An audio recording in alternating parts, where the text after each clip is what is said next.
नागपूर सुरत महामार्ग पाण्याखाली गेलेला आहे। राष्ट्रीय महामार्गावर 3 फुटांपर्यंत पाणी साचलंय। महामार्गावर 3 ते 10 किलोमीटर पर्यंत वाहनांच्या रांगा लागलेल्या आहेत। नंदुरबारमध्ये 2 दिवसांपासून मुसळधार पाऊस होतोय आणि त्या पावसाचा आता या नागपूर सुरत महामार्गाला देखील फटका बसल्याचं दिसतंय।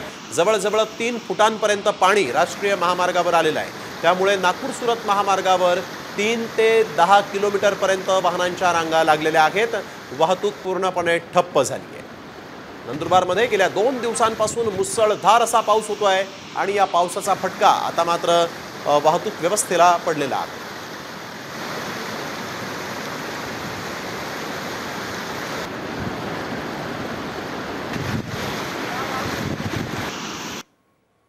हिंगोली जिल्ह्यामध्ये पावसानं थैमान घातलंय। त्यामुळे महामार्गावरील सावरखेडा गावाजवळ असलेल्या पुलाच्या बाजूला लावलेलं साईड कॉन्क्रीट वाहून गेलेलं आहे।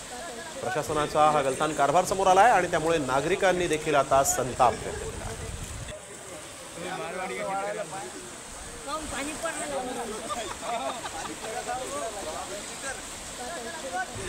हिंगोली नांदेड राष्ट्रीय महामार्गावरील सावरखेडा गावाच्या जवळ उभा आहे आणि या सावरखेडा नदीवरती प्रचंड मोठ्या प्रमाणामध्ये महापूर आला आणि या पुराच्या पाण्याच्या दबावामुळे पुलाचा जो मागचा भाग आहे तो खचलेला आहे।